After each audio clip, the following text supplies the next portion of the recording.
Torrin Silverfern was the kind of villain you love to hate. He was once described as a hateful little level 5 merchant that was scarier than archdevils. I'm glad he met a fitting end after 2 full campaigns, though. I'm looking forward to trying to top him. At the end of the second campaign, one player was inspired to write a list of top 20 ways we're screwed. After a full campaign's worth of subtle machinations, Torrin managed to steal the combined power of the greater deities from the first campaign's characters that were then NPC gods.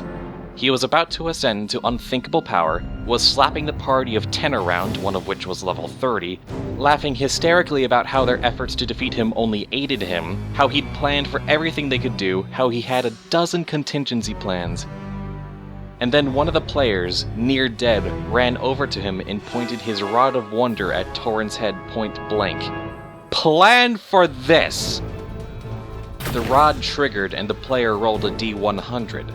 The first result was a dud. It transformed the player into a duck, but he changed back with his at-will polymorph. He used an action point and fired again. The second result summoned a herd of pink ponies, but an ally gave him a reroll. The final roll was... God, I still get the shivers. Karmic Ray. The target feels the collective effects of its actions towards others. And that was the end of Torrin.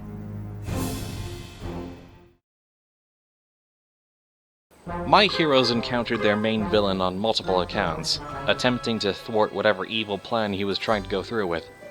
I liked this guy because he was a truly evil kind of villain who was just evil for the sake of being evil. The party had probably confronted him about 8 or 9 times, 3 of those times in his own base of operations.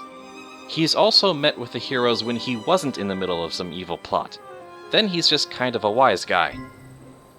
At one point, they found him at the edge of a forest with a small box next to him, and they confronted him with weapons drawn. One of the players shouted, "Halt, villain! What vile scheme are you enacting now?" To which he sighed and said, "Oh, of course it's you. Here we go again. Well, if you're so inclined to know, I'm pressing flowers within books that I have in that box there." Why, is it a crime? Am I mercilessly slaughtering innocent plants? Does my foul presence offend the village children that are miles from here? I have never seen the players so confused. One of them asks, "So you're not currently hunting for some evil relic that will summon forth demon spawn from the nether realms to destroy the world?" Haven't found another relic like that in a while. Though I'm sure that as soon as I manage to find one, you'll be the first to know. And then you'll hunt me down, break down another door, kill all of my hired help, thwart my evil plans, destroy my base, and then I'll be right back out here collecting flowers. Though I have been thinking of taking up drawing as a new hobby. I have always had a bit of an artistic side, you know? To this day, he's still my favorite villain ever.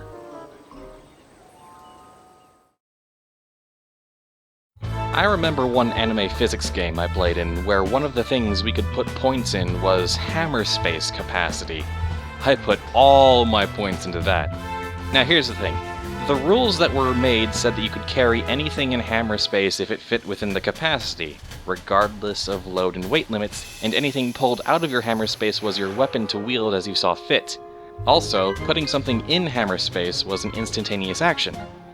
By the time I got well leveled, my hammer space capacity was something along the lines of half a cubic light year. That's when my reasons for doing this came out. We were sent to loot this one dungeon for an important artifact.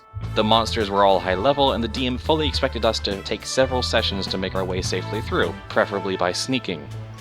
I stuffed the dungeon into my hammer space. What? Am I able to grab the dungeon? Yes, but is it within the storage limit of my hammer space?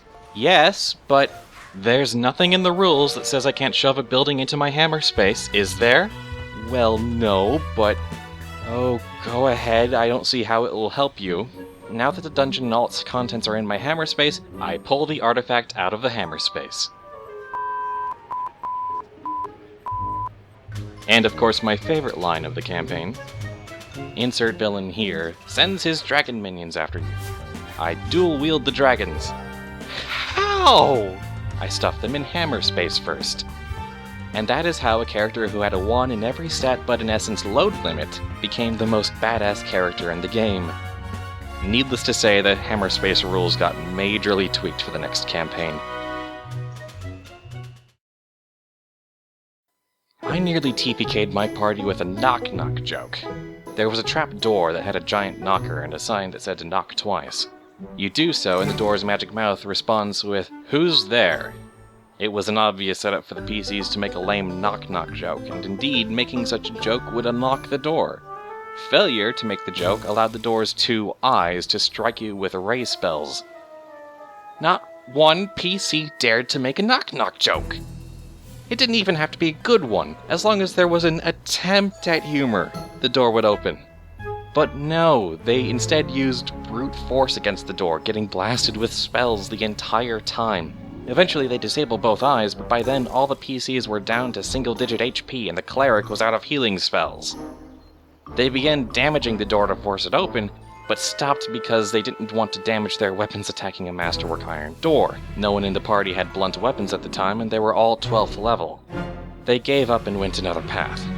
And this is the same group that habitually makes jokes on anything. When I revealed how the door could easily be opened, they kicked themselves. Hard.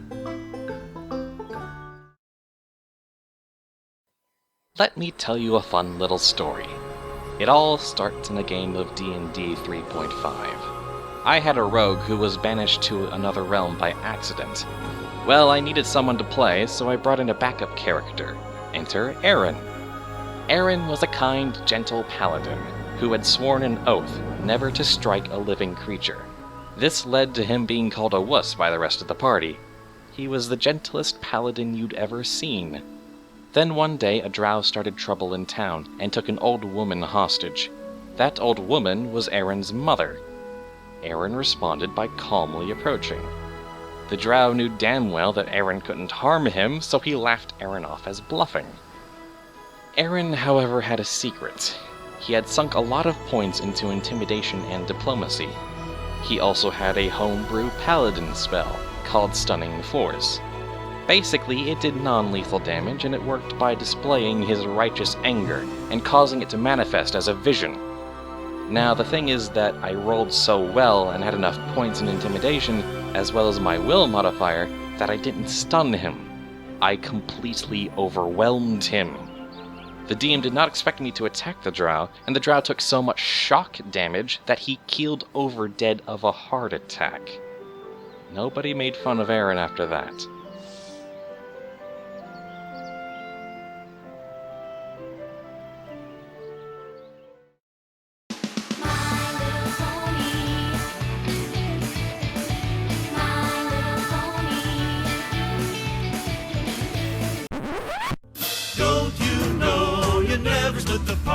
Clerics in the back, keep those fighters hale and hearty. The wizard in the middle, where he can shed some light. And you never let that damn thief out of sight. Don't you know you never split the party? Clerics in the back, keep those fighters hale and hearty. The wizard in the middle, where he can shed some light. And you never let that damn thief, you never let that damn thief, you never let that damn thief out